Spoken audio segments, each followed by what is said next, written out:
Simama kwa taratibu zetu, sisi tunasimama kwa tunaduhagarara iyo turi gusoma ijambo ry'Imana. alafu na wewe uwe na uogopa neno la Mungu. Nawe utinya ijambo ry'Imana. Zaburi 116 Zaburi y'ijana 16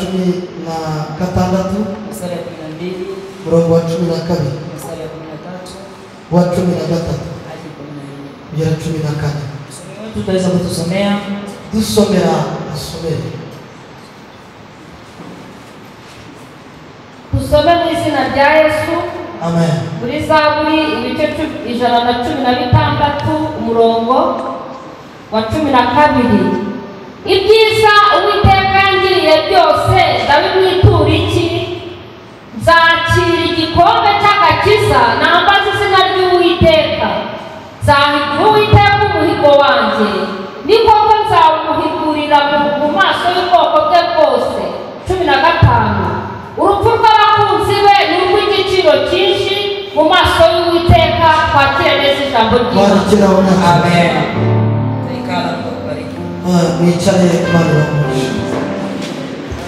Tunashukuru Mungu. Tushima Imana. Mimi nitasema kidogo. Ngenda vuga muri make.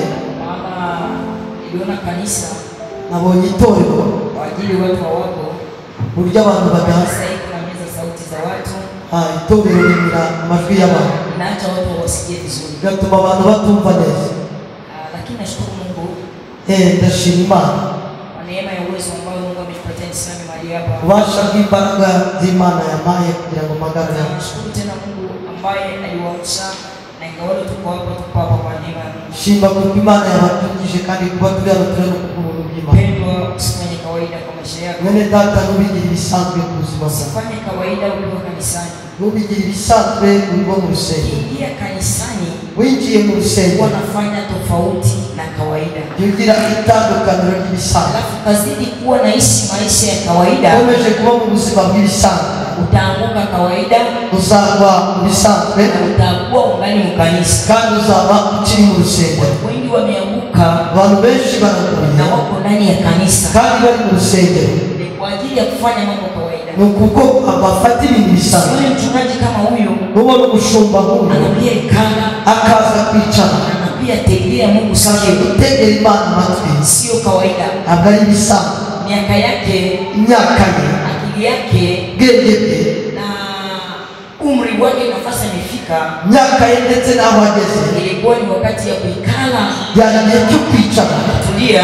Agatuza. Anakuwa na ngoya watoto wanaleta. Akarindira abana bakaza. Lakini anaona ni sharti. Ariko abonye ko akuwe ndani ya Mungu. Abe mu Mana. Kwa tukiwa ndani ya Mungu. Nitwa mu Mana. Tuko na yote. Ufite byose.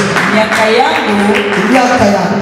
Mimi nina wajukuu wengi. Abuzukuru benshi. Na wasichana wengi. Abakobwa benshi. Na wavulana. Kandi ufite abahungu benshi. Pendo usicheze na mimi. Ntunyinishe. Mungu amenitendea mema. Mana yankoreye ibyiza. Mungu amenipatia watoto wazuri. Mana yampaye abana beza. Mungu hangaikake na jinsi. Mana ntabwo yita ku by'ukuri. Mungu hangaikake na jinsi urefu yako na fupi yako. Uburebure bwawe n'ubugufi bwawe. Mungu akipenda kutenda.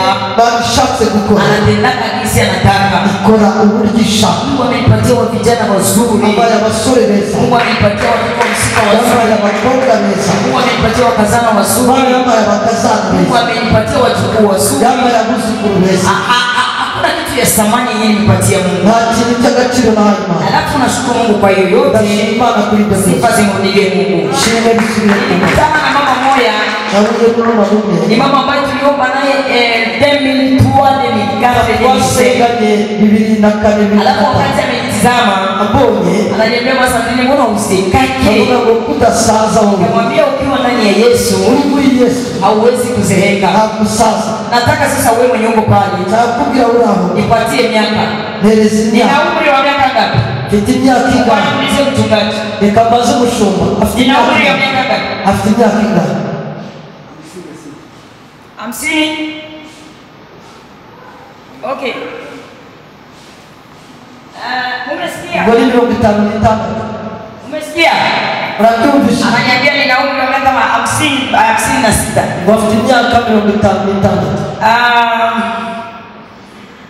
Nafurahi Mungu sana. Nishimie Imana. Amen. Amen. Umama wa dini tunasimama. Ni mama ambaye marineti na magari. asimame mumuone. Angalia mumuone. Tupepe Yesu. Tupepe Yesu. Ule ni badangu. Ule ni mcheba wangu. Ni mcheba wangu. Amen. Amen. Anaolewa na mdogo wangu, mdogo wa mume wangu. Ya shat mtwe na Mungu na umugabo wangu. Mimi nashukuru Mungu akubariki mama. Mali nafurahi kuona mama msema. Alafu naye anaishi hapa tu. Nawe awahafu. Lakini mimi nashangaa Mungu ni mwema. Ndishimye ndabona Imana ni nziza. Sikumwambia kama nafika Kigali. Ntabwo namubwiye ko ndazi. Wakati nilifika hapa, ngeze hali nikaona kanisa iko hapa. Mungu rusengero ruri hapa. Mbona mwenzangu yuko hapa? Je, mimi sikujenzi wanje kwa hano gute nanje? Yeye ndio mlimwambia. Mama ubwishi. Mungu akubariki mama. Imani Mungu kisha. Mimi nataka bibi. Jeje bwana. Sitahubiri. Ntabwo ndabwiriza. Bwana niko nasikia mambo ya unabii kwa ndani mwangu. Ndikumva indi bwana zibiri muri. Amen.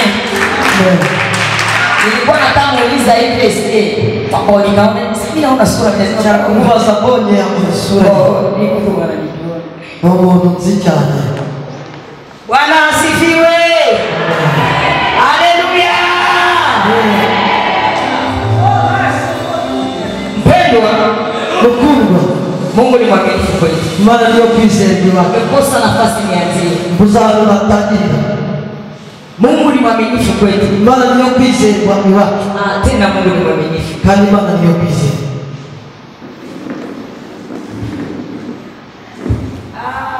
Mungu anisaidie. Imani mfashe. Niseme wenyewe Mungu amenipatia. Vuge ndi imani nayo. Tuko na muda kidogo. Tumanya mto. Lakini nataka kutabiri. Aliko je Bwana. Wewe ambao unanitega sikio. Wewe umeza matu. Wewe ambaye tuko pamoja nao. Wewe tuli kumbe nao. Nataka kutabiri. Je Bwana. Nataka tabiria maisha yako. Je Bwana ni mzima. Partire sahihi. Mfano naanga. Nataka tabiria maisha yako. Je Bwana ni mzima. Mhubiri ametuambia kwamba vuga butumwa natugiye. Ametuambia kwa habari ya Timayo. Yatubwiye inkuru za Timayo. Timayo alitoromayo. Aliko zambi ya baba yake ndio iliachaka akuwe kilema.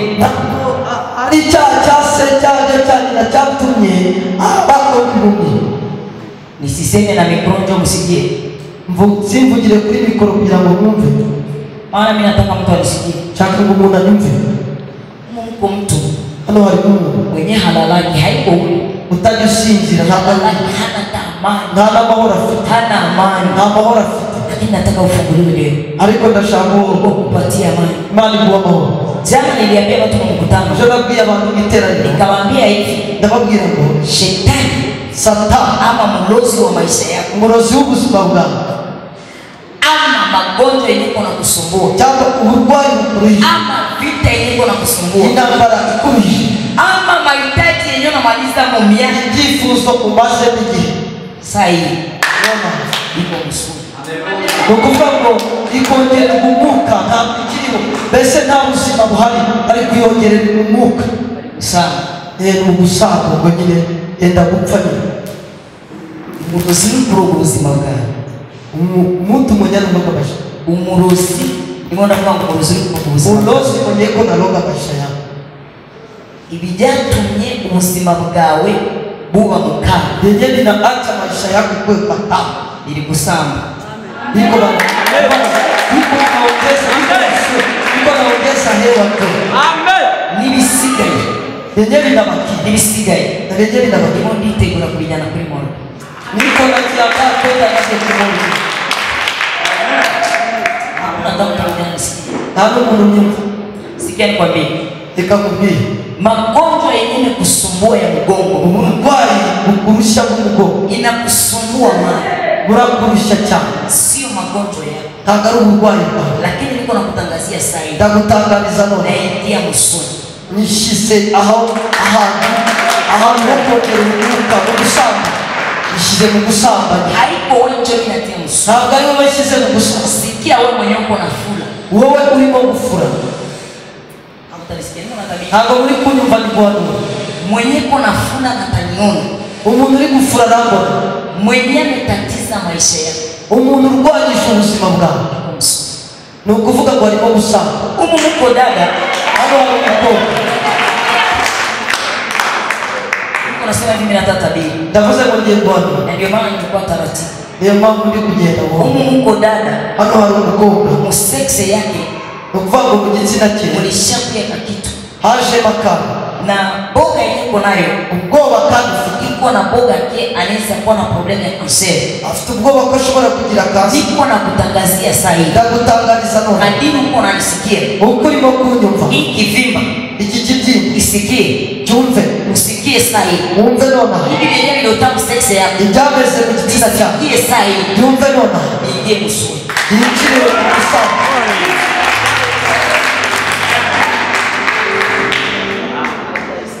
ntabwo wabyumva wakati nilikuwa naikala pale Mungu ameniambia niambie watu ambao ngira abantu unalalieka drama ujuryamira ishuka machozi yanakudondoka amarira kaza machozi yanakudondoka amarira kaza unajifunika suka kitwikisha unajipanguzisha ambayo umejifunika kiranaguza ishuka lakini niko nakwambia ariko ndakubwira we machozi amarira we ambao umemsumbua wowe urisha umuntu w'Imana uko nanisikia urimo kunywa kuwa tuko na mtuliza bahari uko dufite hapa niko na kutangazia hata hii machozi aya marira kamuke mkitanda kyako uve mu kwa bwiza jina la Yesu Kristo. Amen. amen Simayo Batimayo hakuzaliwa na baba yake, ntabwo yavukiye kwa se, hakuzaliwa na baba yake ntabwo yabyawe na se ili akuwe mlemavu, kugira ngo abikire. baba yake na mama yake walimbeba miezi 9 bamutwaye miezi kama vile na wewe ulibeba miezi 9 kuko bamutwaye miezi 9 na akazaliwa miezi 9. Lakini wakati alienda kujikutana alikuwa kwisa alijikutana alijikutana kwenye mlango wa kanisa na alikuwa iko naomba kandi yarasema iko na kuambia sahi ndakubwira nona wenyewe alishakutia aho bagushize wenyewe alishakufungia aho bagufungia yako wenyewe alifunga ijaye bafu baraka zako imigisha yako wenyewe anaifungia naifungua kwa jina la Yesu Kristo. Amen. Bwana sifiwe. Nimesema tena hivi. Amen. Unisikie kidogo. Maana nataka tabia. Nilikuja na kamati ya wanabii. Nazanye komite manguzio. Sie gisema. Wewe gisema. Amen. Tunasifianga Mungu. Tujaduhimbaza. Tunasifu. Tujaduhimbaza. Tunasifu. Tujaduhimbaza. Wakati tunasifu. Tujaduhimbaza. Tunasikiaga vitu vimoja vimoja. Tujatwumva ibintu bimwe na bimwe. Vitu vimoja vinaingia. Ibintu bimwe bimwe byinshi. Niko nakutangazia. Ndagutangariza ko yako sahi. Ubuzima bwawe wewe Mungu unanisikia. Wewe uri kunywa. Wewe Mungu unanitegea sikio. Wewe ungeza amatwi. Maisha yako. Ubuzima bwawe. Vile vile vinakukosesha amani. Vikubuza amani. Anza sikia nguvu za Mungu. Anza sikia nguvu za Mungu. Anza sikia nguvu za Mungu. Anza funguliwa. Anza funguliwa. Kwa jina la Yesu Kristo. Mungu wasilimu kabisa. Muri abasirimu bamwe busubisha ibyangombwa. Mwache tuhubiri. Mureke tubwirize. Mungu wasilimu. Muri abasirimu ikiga. Ule mama tunakuwa pigania yako mipaka, tunapigania kwamba bacha amasengesho mipaka nayo. Ule mama anajua siri ya kisema. Mama azibanga y'igise. Unajua siri ya maombi. Nawisi ibanga y'amasiko na uhusiano na Mungu. Ni ukugira ubusabane na Mungu. Kuwa na uhusiano na Mungu. Kugira ubusabane na Mungu. Siri ya maombi. Umenya ibanga y'amasiko. Ya mjini kibazo noneho mu mujyi tunakuwa na uhusiano na tujategera ubusabane na vitu vimwe ibintu bimwe na bimwe kama vile sabita ni fieri ibara mafieri tugira ni vitu vya kujisifu ibara ibintu byo bila jiulizaka maisha ya mjini ubuzima bwo na nilimwambia pastor Mungu nilinde kwenda mjini na ke pastor ni bose imani nilinde kuja mu mujyi umesikia muranyumva tumesoma habari za Daudi. Tumvishije amateka ya Daudi alikuwa mtumishi wa Mungu. Yari umukozi w'Imana. Na Daudi alikuwa anajua usamani wa Mungu. Yaraza agaciro k'Imana. Mkristo ni Mkristo mwenyewe anajua usamani. Mkristo ni Mkristo mwenyewe. Mkristo ni mwenyewe anajijuaka. Amen.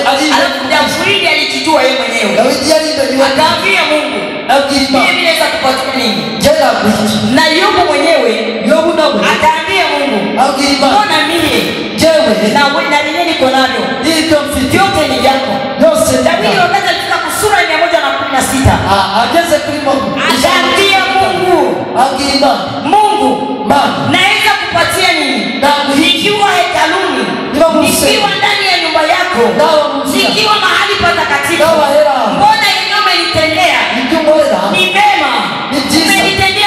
kubwa. Sikia acha nikuulize. Wewe ungekuwa Mbaraka, walikubita. ungekuwa Mbaraka ya namna gani? Walikubita ile siku. Mimi niko natafuta mahubiri mimi nakosa. Aliko nishaka bigisho nazimu. Mtu mwenyewe unajisikia kichwa yake inakuwa kama vile inawaka. Umuntu uri kumva umutwe we ushimishye Unajisikia mwenyewe hana amani. akumva muri we nta mahoro afite. Gusa tu kichwa yako. Kora ku mutwe wawe Alia shetani nipishe. gira satani nyuraoje. Mwambie nipishe gusa. Ninzira kora ku mutwe. Satani Mimi siko wako. Jenda kweduwa. Kila uwezo na nguvu za giza. Uliwasa kibaka za satani. Mimi siko wako shetani. Jenda kweduwa satani. Bwana Yesu asifiwe. Amen.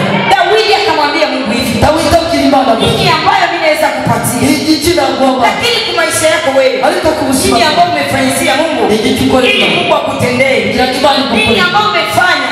Iki wafanya. Sema uone neema ya Mungu. Utakuona Mungu kiba. Mwimbaji mwaka sema. Mridi tibani. Jana umetenda kwangu ni ushuhuda. Tuwakosi wanje. Bora tukichunguza si wawili. Tureke Tena wewe tunaweza kwa kama tulikufaka. Kila wetu kwa mbele. Lakini leo kama tunaishi. Ariko uyu munsi Tunaishi tu ya nini? turiho kubera. Mungu atusaidie sana. Imana idufashe. Pale mimi namaliza. Aho ndasohoye. Nenda tabiri. Je Bwana. Naanza ujumbe. Agiye ubutumwa. Unadhani Ugiye kugenda. Bwana Yesu anataka usiende. Nagize kugiye kugenda. Mfite ubutumwa bwawe. Tulifika hapa Twageze hano. Mungu alinituma. Imana yanyohereje. Mhubiri alisema Mvuga ubutumwa yabwirije. mimi nitatumika siku ya 5. Nje nzakora kwa gatanu. Mimi nitahubiri siku ya 5. Nijye uzabwiriza kwa gatanu. Alafu si tuko tu hapa. None se ntituri hano. Mungu aliniambia Bana yambwiye. nipende niwaambie Nze mbabwiye. kila mtu achunge zamu yake. Buri muntu wese ari izamu rye. Mungu aliniambia Imana yambwiye. kuna mvula, Hari imvura. mvua nyingi sana. Imvura nyinshi. Niliona ni mvua ya majiwe Imvura y'amabuye. mingi. Nyinshi.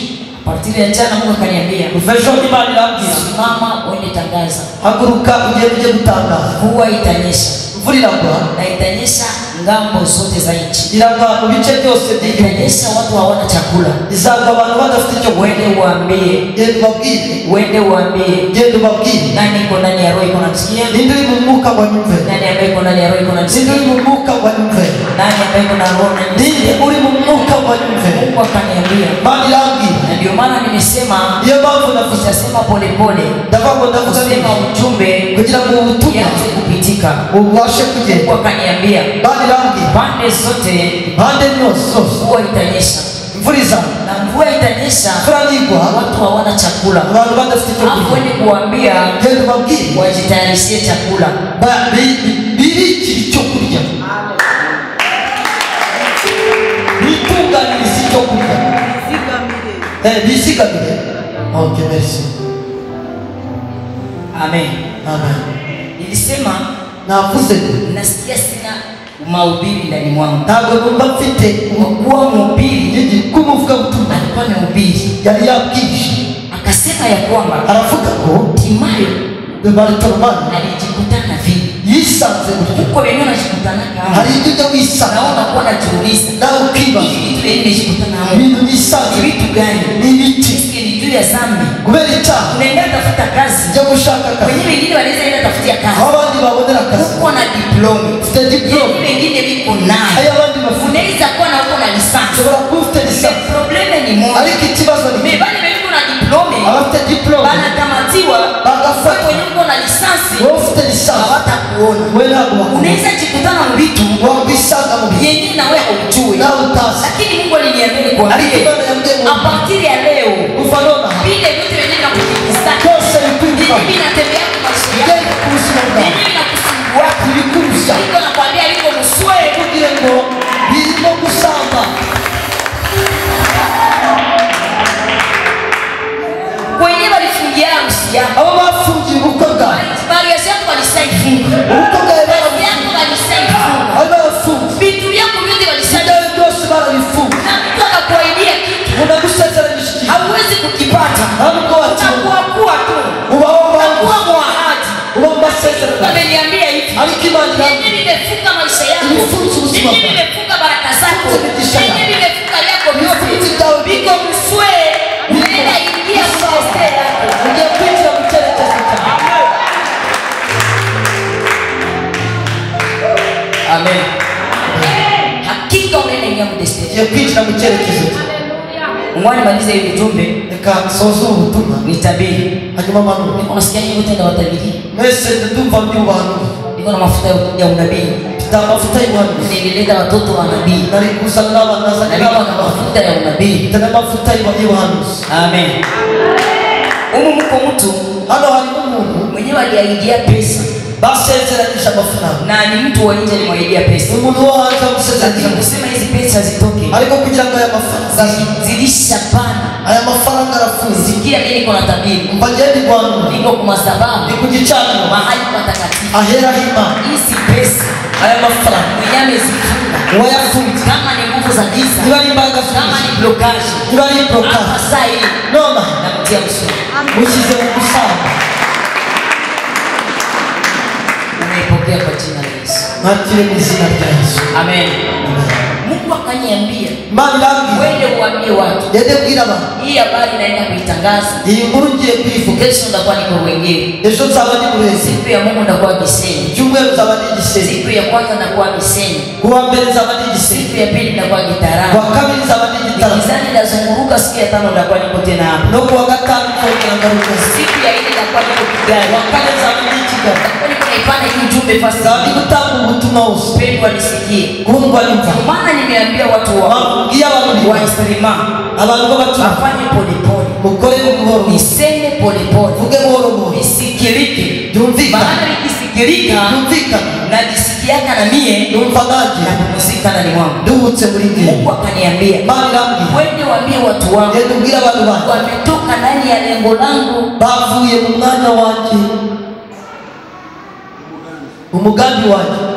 Na chakula ambayo wamoja ambao walikuwa na chakula ndani mwao ndani ya nyumba zao walishanifukuza. Bamaze kubyiruka. Mungu akaniambia wende uwaambie hivi, wakuwe na chakula, bagire icyo kurya, watafute chakula mingi, bashake icyo kurya. Mvula itanyesha. Unajua mvula haitanyesha. Unajua kama tulikuwa wakati wa kitu. Muziko turi mu gihe cyo muki. Ni bavuga iki? Impeshi. Impeshi. Turi mu mpeshi. Si tuko ndani ya jua. Turi mu zuba. Nataka niseme polepole. Chakuvuga gutya nataka bihi. Tugiye kuhana. Lakini ujumbe yenyewe nilete. Ubutumwa butsa kusema ni pana. Kugira ngo gutaha usikie mguu fast yote kwenyewe. Anosu na mtoto wako mwambie, umwana w'umubiri, na rafiki yako mwambie, ndetse n'umwana w'umuntu ametuambia aseme baratubwira tafute chakula, shaka icyo kurya. Wakati wa COVID, igihe cya COVID, kuna fandi moja, hari afatumye mwongozi, umuyobozi alikuwa anasema hivi, yarabivuga ase mu gitondo ejo kesho asuma agiye mu nyumba ase ngo ase ibyumweru bibiri wiki mbili guma mu ntara bagiye mu province guma panike abantu barasuha bakaenda musoko bajya ku isoko bakakora na michele bagura michele ilishaka michele yanyu yarashize michele ilishaka michele yanyu yarashize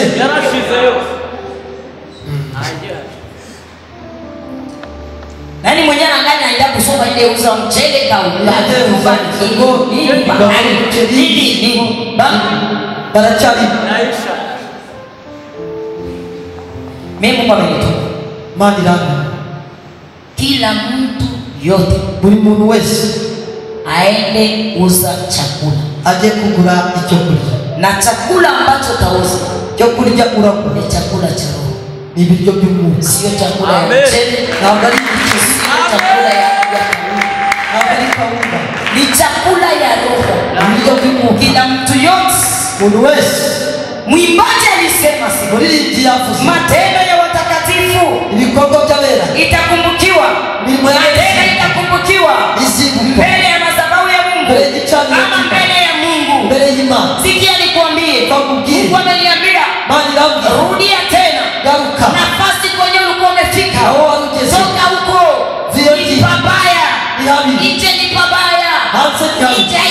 pazuri, nje ni pabaya, lakini rudia, njoo ukuyelemea. uze guhaha. Amen. Amen. Hautanisikia? Ntabwo wanyumva. Ungali na mahitaji wewe ya kuambia Mungu, Mungu naona iko saa ulinitupaka, iko saa Mungu, iko saa Mungu naona, iko saa ndiye tu njoo Mungu. Unaonekana mimi nilizaliwaka, lakini Mungu suko naona, lakini Mungu suko mtu. Nani amekuroga Mungu singejua Kuze Imana suku. kulia kwako kote, Kulia kwako hakuwezi kubadilisha Mungu. hapo kwa hinduri. Kulia kwako kote hakuta kutosa nafasi, Kufana. bali unaenda kusoko, unaenda usa chakula cha uzima, utatoka nafasi huko. Ukipata chakula cha uzima, vifungu ambavyo vimekufunga unaweza funguliwa. Ukipata chakula cha uzima, magonjwa unayo unaweza pona. Ukipata chakula cha uzima, mimba zenye ulitoshaka unaweza samehewa. Ukipata chakula cha uzima, ile vitu unaona ni vigumu kwako, Mungu anaweza lifanya rahisi. Amen. Amen. Hata ulie Mungu atabakia Mungu. Daudi akasema, Mungu, kitu gani kenye mimi naweza kupatia? Kusema unisikie, kusema unitegee sikio, seni sadaka, seni nikupana naziri. Nikifanya naziri ndani ya nyumba yako, njoo unaweza nibariki, njoo unaweza nitendea mema, njoo unaweza nisikia. Lakini acha nikwambie mpendwa, kitu moja nataka kukushawishi magharibi. Sikia usemi wa Mungu na usikie Mungu. Mvua inatanyesha.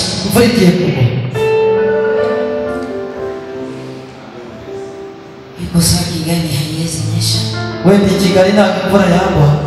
Unaona manyumba za kizungu. Urabona inzu z'igisirimu. Unaona mama wa kisirimu. Mbonye ibintu kabisa by'igisirimu cyane. Stella alikuwa anasema sema amena. Stella kuva ngo amen. Anamwambia sisi vile hatujui. Kabla tujya nanga twetubisha. Amena. Acha sifai bio utoke pale. Wagisema mukava Pastor Samuel apewe tutabiria. Pastor Samuel azekutwa. Acha nikwambie. Nikamwambia matabiri yataisha. Uhanuzi gusasha. Matabiri yataisha. Uhanuzi gusasha. Lakini neno la uzima litabakia. Ijambo ry'ubugingo nabii anaweza changanyikiwa. Uhanuzi yafa. Lakini neno alikisha. Hakuna neno linachanganyikiwa. Neno la uzima litabakia. Kwa kuwa Mungu ni uzima. Neno lake lina haki. Neno lake lina misingi. Na ndio maana nataka kuambia sahihi. Jitafutie mwenyewe. Toka ndani ya nyongo nalo. Urudie kusoko. Usubire kusoko. Usubire kusoko.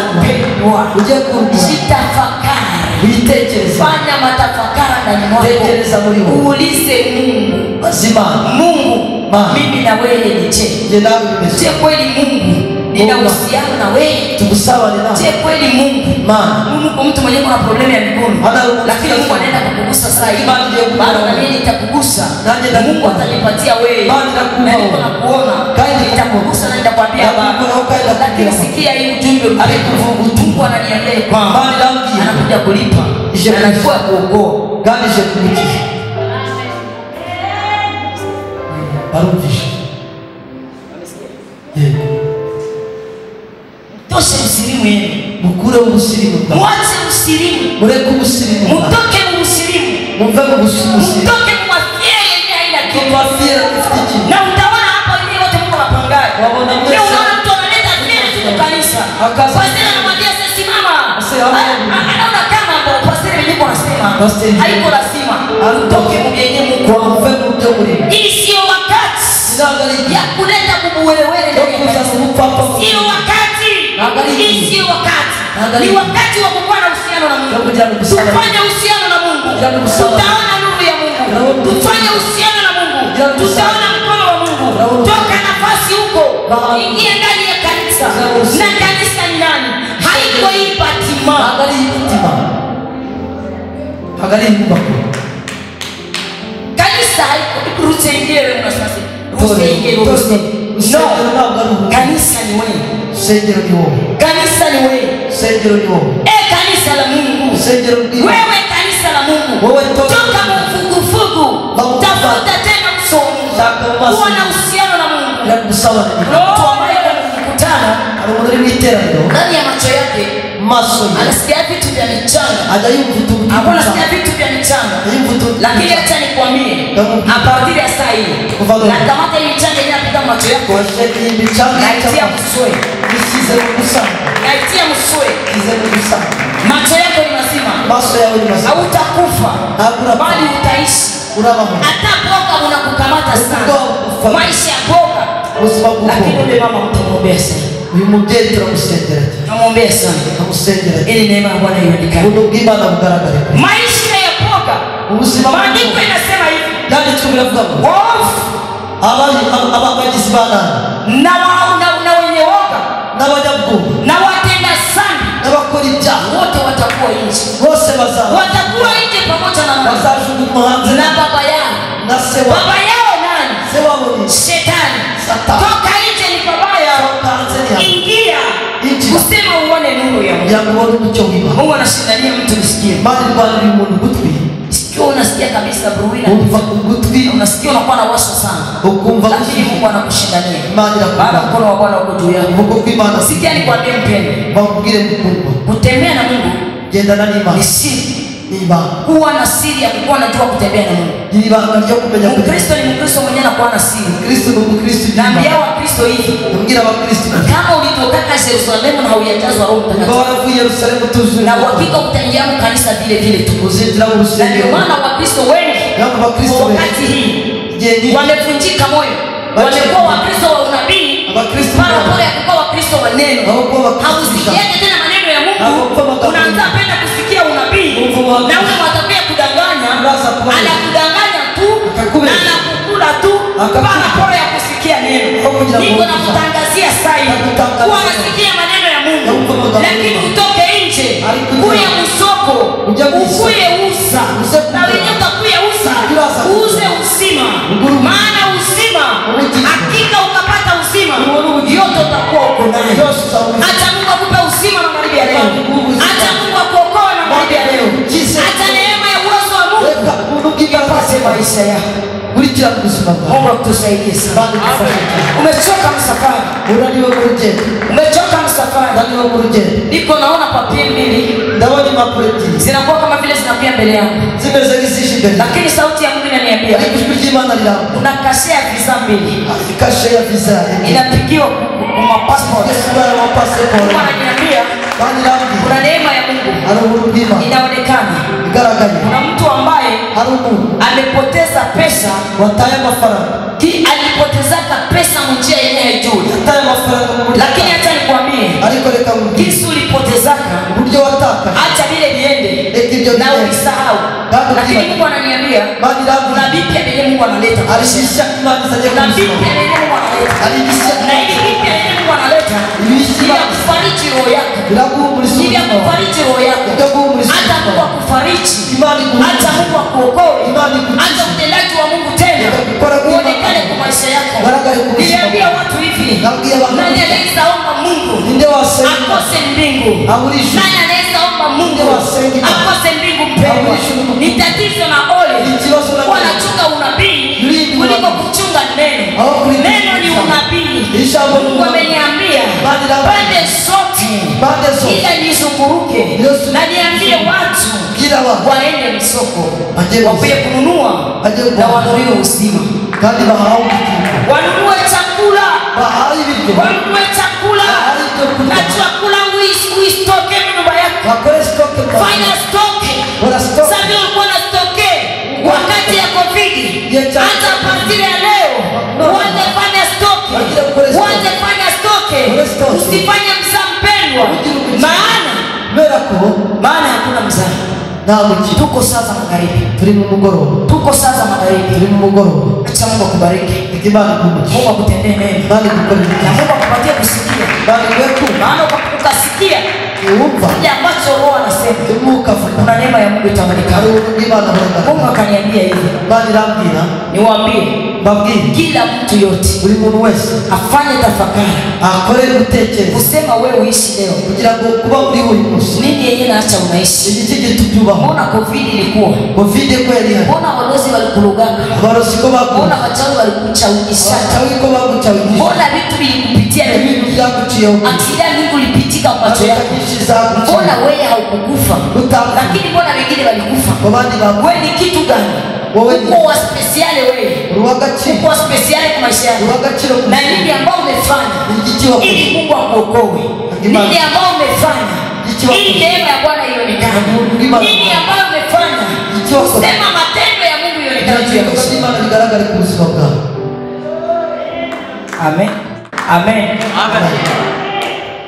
Ya pili mimi namaliza cha kabiri ndasoje. Mungu akaniambia bali nambira nimefika hapa mimi naishi ngeze hano ndumbi mbona mbona hii kanisa kwa rusenge na kwa nini Mungu aliniambia hiki kitu wewe kibana wambie kiki Mungu akaniambia bali nambira eti Mungu mnatupililia mchungaji wenu muri gutaka umushumba wanu mnatupililia mchungaji wenu muri gutaka umushumba wanu unamchokesha tu kwa kumletea mahitaji mumurusha uza nijifu unamletea mahitaji uza nijifu apanacho mtu avunacho ichumu na mibali cha samu unamletea mahitaji uza nijifu nikwambie mpendo na mukire Mungu hitaji nyingine alijifu ili ufanye kitu gomba gukora ile hitaji patoke kugira ngo ijifuzo cyawe gisubizwe. Tumesikilikana kitu rumvikane huko wengine hitaji alikindi kifi ufanye kitu kugira ngo ukore iki usema hitaji yako itibike kugira ngo ikifuzo cyawe Mungu akaniambia bali nabwira nikie kuambia zemba bwira nichokesha mchungaji wenu nurisha umushumba wawe mletea mahitaji uzani ikifu lakini mafanikio yenu ariko guhirwa kwa yeye hayajui wewe nabganiza hajui mafanikio yenu akazi guhirwa kwa unaweza kufanikiwa lakini hata jua mafanikio yenu ariko nawe ni guhirwa kwa lakini nyinyi mmekuwa wahitaji mara ndio mkawa Mungu akaniambia bali nabwira wewe uambie ndio wabwira wafanye kitu bakora na wakifanya kitu bakora iki wataonekana juu yao bagaragara kwibo ile ni ya pili cyo ni cyapa ya mwisho cyanyuma kama usikie mimi napita ni utumva yeciye napita genda komeza maana mimi niko sawa vile ambulance jewe mbese na ambulance niko nakuya tu ndaza kukamata bibi niko na beba mikoa tabani ufata baba yende na kwenda kuwatunza ndio kuja kubafunga na najua wakitunziwa ni wafungwa watapona hapa niko nakuambia maneno ambayo Mungu amenituma na ukiyasikia ukifanya mapenzi ya neno unashika utafanya kwa maisha yako ya mwisho ndio ya tatu Mungu akaniambia watu inni abantu bane wako mkutano bali mwiterani Mungu aliniambia mama yambwiye na niliona sura za watu wawili nabonaga amasura y'abantu wakati nilikuwa pale lakini ilikuwa ni ujumbe yenyewe apartiri ya jana ariko bwari ubutumwa kuva ejo Mungu akaniambia mani nambwiye hawa watu ine abantu bane Mungu amewashindalia pepo ya kifafa imani barwaniriye umwuka wa epilepsi cyangwa se w'igicuri umwuka w'igicuri na Mungu akaniambia kuna alama zimoja wao hari ibimenyetso bimwe kuri bo wanasikiaka bajya biyumva watu wawili abantu babiri wanaanzaje sikia bajya biyumva kuwa na hewa mwasa ya kukatika pumuzi kugira anakwasa mwenye chini kumuka anakwasa mtu mwenye anagonjwa asma umuntu urwaye asma ukipaha gonjwe asma kandi atarwaye asma Mungu akaniambia ya kwamba bani nambwira ngo wewe Mungu unanisikia wewe kunyumva Mungu ameondoa hivyo vitu bani kuye hivyo vitu Mungu aliniambia nikipasha hiyo habari. Maana yambia ngoza Mungu kutumwa. Tunataka tukuza Mungu. Tuje kuimbaza Imana. Maana tunataka sifa. Tuje kuimbaza Imana. Tutumike kazi ya Mungu. Ukora umurimo w'Imana. Tupatie watu message zao. Tueleze ubutumwa bwao. Sasa Yesu Mungu alitupatia. Mungu Imana yatubwiye. Upendo. Urukundo. Unabisha tu kichwa chako. Hina mtwe wawe. Ambia Mungu. Bwira Imana. Mungu. Ni kitu gani cha special nini nifanya? Ni igiti cy'agaciro cyane nakoze. Kusema mimi ni kweli. Kuba ni. Unabisha tu kichwa chako. Hina mtwe wawe. Unapenda usinione. Shaka mbona. Anza jiuliza tu wewe. Tangira wibaze. Uliwahi kutumikia Mungu zaidi? Wigeze Mungu anataka kukulipa.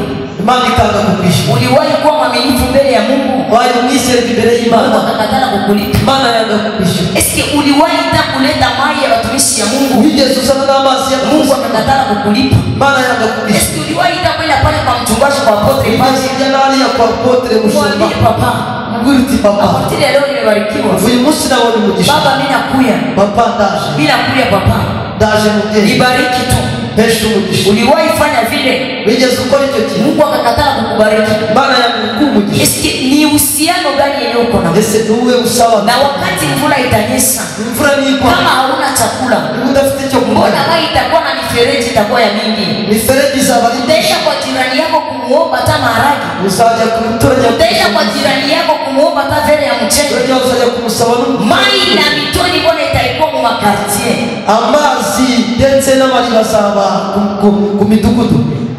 Utapitaka wapi?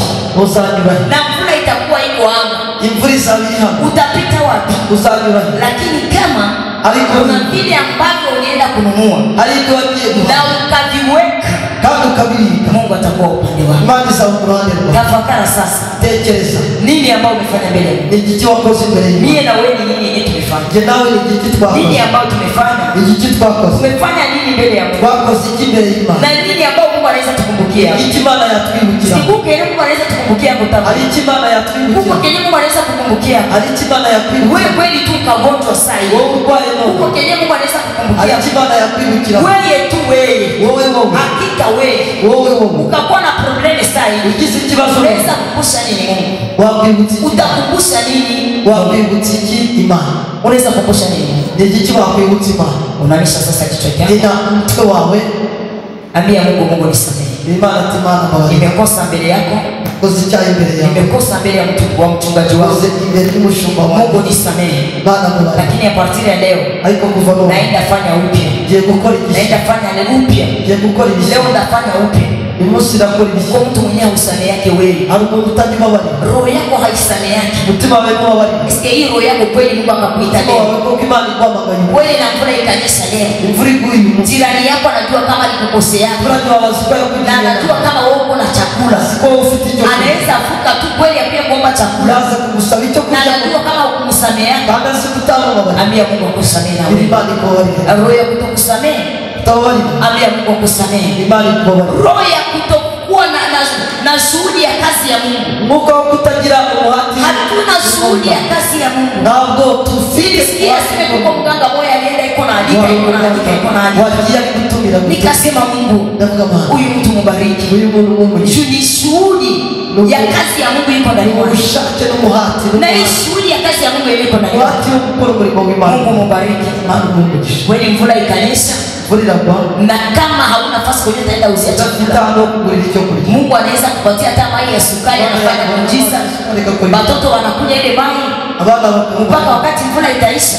ugeze igihe imvura izaje. Ambia Mungu akusamehe. Gira Imana iguhe. Vyako vyote unavishughulisha tu. Byari byose. Ulisema tu ni vyako. Wabaye ibyawe.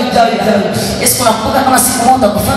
Jya wibuka ko ugiye. Unakumbuka kama siku moja utaliachaka? Jya wibuka ko uzabira. Unakumbuka kama siku moja Jya wibuka ko ugiye kimwe. tuko wasafiri ndani ya hii dunia? Turi abagenzi muri iyi. Na unakumbuka kama sisi ni Wakristo? Uzibuka ko twebwe turi abagenzi. Ambia tena Mungu akusamehe. Gira Imana ikubabarire. Ambia Mungu akusamehe. Gira Imana ikubabarire. Wambie Mungu, nataka unisamehe. Mana ndashaka. Nipe tena roho ya upendo. Ereza umutima. Au kuwake tena na upendo ndani mwako. Na urukundo. Watu walishakuvunja moyo. Abantu Watu wamekusumbua. Umetendea watu mema. Lakini mabaya tujo wanakurudishia. Lakini mpendo, acha nikwambie. Ambia Mungu akusamehe. Ambia Mungu akusamehe. Sijui wenyewe unaanza jitia moto. Sijui unaanza jitia moto. Unasema basi angalia. Mimi natendeka mema. Lakini mabaya ndio wananirudishia. Lakini maandiko yanasema mwenyewe anajua kutenda mema na kama hayafanyi itakuwa dhambi mbele yake. Ambia Mungu akusamehe. Ulikuwa unafanya kazi ya Mungu. Unakuja hata msubiri unafagia. Unapanguza hata viti. Hii wakati ya vumbi. Viti vya kanisa vinakuwa kwa mavumbi. Mbona hufanyake tena vile? Eske leo mvua ikanyesha, Mungu atakukumbukia kwa nini? Mungu atakukumbukia kwa nini? Unakuwa tu kusengenya watumishi ya Mungu. Unakuwa tu wasibali hawana tena Mungu. Bali tu hawana Roho Mtakatifu. Bali tena hawana hivi. Bali tena hawana hivi. Sasa wewe uko na Roho Mtakatifu. Mbona tuko naona wewe uko na Roho Mtakatifu? Tubona ko ufite umwuka w'Imana. Ambia Mungu kusamehe. Ilimani kuomba. Ambia tu Mungu kusamehe. Ilimani kuomba. Upendo mimi ujumbe niko napitisha tu. Uno gutuma ni guta. Ikakuwa kuhubiri na ubiri siku ya 5. Zabwiriza maana ujumbe ndio nimepitisha hapa. Tumaza ubisha. Lakini siku ya 4 ndaipa nafasi. Wakati za mtamba. Hapa tu Kigali. Lakini niko nakwambia, niko nakwambia Mungu akusamehe. Ilimani kuomba. Mbia Mungu akusamehe. Ilimani kuomba. Ambia Mungu akusamehe. Ilimani kuomba. Mwimbaji mwanzo akasema, maravuka Mungu nitakuwa wapi? Maana zawadi. Kama mimi siende mbele. Najiye. Wala kama ningejua, jambo yoza kumeka. Roho yangu ingekuwa kwa salama. Sema watu walikuwa. Unajua kama wewe ni Mkristo. Nimekuwa Mkristo. Nene White naye akasema, Nene White na wala mimi ni Mkristo. Nitabakia kuwa Mkristo. Hata adui wakiruka. Hata jaribu zilikuwa. Hata nikichelewa kuolewa. Hata nikichelewa kuoa. Hata nikikosa kazi. Hata wakiniacha lakini mimi nitabakia kwa mzakomeza Mkristo. Sasa maisha yako unakuwa alama ya Kikristo. Ukijiri kimenyesha tu. Ambia Mungu akusamehe. Ilimani kuomba. Tunaomba Mungu.